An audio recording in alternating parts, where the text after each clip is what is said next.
បរិសចំណាស់ម្នាក់ហៅក្មេងប្រុសម្នាក់ដែលលីចេកមួយស្ទងឲ្យឈប់ហើយនិយាយថាកូនប្រុសតើខ្ញុំអាចសុំញ៉ាំចេកខ្លះដោយឥតគិតថ្លៃបានទេខ្ញុំឃ្លានណាស់ក្មេងប្រុសនោះបានកាច់ចេក3ផ្លែហើយប្រគល់វាទៅឲ្យគាត់ប៉ុន្តែបរិសចំណាស់នោះបានងឿងឆ្ងល់ទាំងនេះមិនទាន់ទុំទេតើខ្ញុំអាចញ៉ាំវាដោយរបៀបណាក្មេងប្រុសនោះបានឆ្លើយដោយភ្ញាក់ផ្អើលប៉ុន្តែនៅតែមានសុជីវធម៌ថាសូមអភ័យទោសលោកតាសូមរងចាំនៅទីនេះខ្ញុំនឹងយកចេកទុំពីផ្ទះមកឲ្យលោកតាគាត់រត់ទៅផ្ទះត្រឡប់មកវិញយ៉ាងលឿនជាមួយនឹងចេកទុំធំ3ផ្លែម្ដងទៀតបរិសចំណាស់បានត្អូញត្អែថាចេកទាំងនេះទន់ពេកហើយខ្ញុំចាស់ហើយវានឹងធ្វើឲ្យខ្ញុំឈឺក្រពះដែលមានការងឿងឆ្ងល់ក្មេងប្រុសនោះបានសួរថាតើខ្ញុំគួរធ្វើអ្វីបរិសនោះបានដកដង្ហើមធំថាយកចេកមិនទាន់ទុំមកជំនួសវិញក្មេងប្រុសនោះបានប្រញាប់រត់ចេញទៅផ្ទះម្ដងទៀតប៉ុន្តែពេលគាត់ត្រឡប់មកវិញបរិសចំណាស់បានស្ដីបន្ទោសគាត់ម្ដងទៀតយឺតពេលហើយខ្ញុំលែងឃ្លានអាហារហើយឯងទៅវិញទៅបន្ទាប់មកភ្លាមនោះបរិសចំណាស់បានញញឹមគាត់បានដាក់ដៃលើស្មាក្មេងប្រុសនោះហើយនិយាយយ៉ាងស្រទន់ថាកូនប្រុសចេកគ្រប់ផ្លែដែលកូនយកមក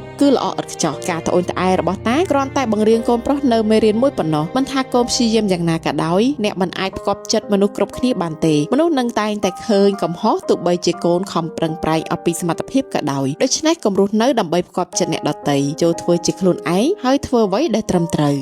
នេះជារឿងពិតក្នុងសង្គមសប្តាហ៍ថ្ងៃប្រសិនបើអ្នកឡើងគីឡូមនុស្សនិយាយថាអ្នកអត់ធ្វើអីក៏តែពីញ៉ាំបើសិនជាអ្នកស្រកទម្ងន់មនុស្សនឹងនិយាយថាអ្នកឈឺស្លៀកពាក់ស្អាតបានមនុស្សនឹងគិតថាអ្នកកំពុងតែអួតសម្ញែងស្លៀកពាក់សាមញ្ញមនុស្សនឹងគិតថាអ្នកក្រគ្មានលុយទិញអ្វីពាក់បើអ្នកចាប់ផ្ដើមនិយាយពីគំនិតរបស់អ្នកមនុស្សនឹងគិតថាអ្នកឆ្លើយហើយបើនៅស្ងៀមគេនឹងគិតថាអ្នកជាមនុស្សកំសាកខ្លាចជាមនុស្សជោគជ័យគេនឹងថាអ្នកក្រអឺតក្រទមប្រសិនបើអ្នកជួបការលំបាកមនុស្សនឹងគិតថាអ្នកមិនប្រឹងប្រែងគ្រប់គ្រាន់ស្មោះត្រង់ពេកគេថាអ្នកល្ងងមិនថាអ្នកធ្វើអ្វីទេនៅក្នុងឆាកជីវិតនេះមនុស្សតែងតែស្វែងរកអ្វីមករិះគន់ឲ្យទាល់តែបានដូច្នេះហើយហេតុអ្វីបានជាអ្នកអនុញ្ញាតឲ្យពួកគេគ្រប់គ្រងអ្នកដោយសារសម្ដីឥតប្រយោជន៍របស់ពួកគេចាប់ផ្ដើមធ្វើអ្វីដែលធ្វើឲ្យអ្នកសប្បាយចិត្តធ្វើតាមអ្វីដែលអ្នកចង់បានបោះជំហានតូចមួយជារៀងរាល់ថ្ងៃឆ្ពោះទៅរកក្តីសុបិនរបស់អ្នកកសាងជីវិតដែលធ្វើឲ្យអ្នករំភើបមិនមែនធ្វើអ្វីដែលដើម្បីតែបំពេញតាមការរំពឹងទុករបស់អ្នកដទៃនោះទេ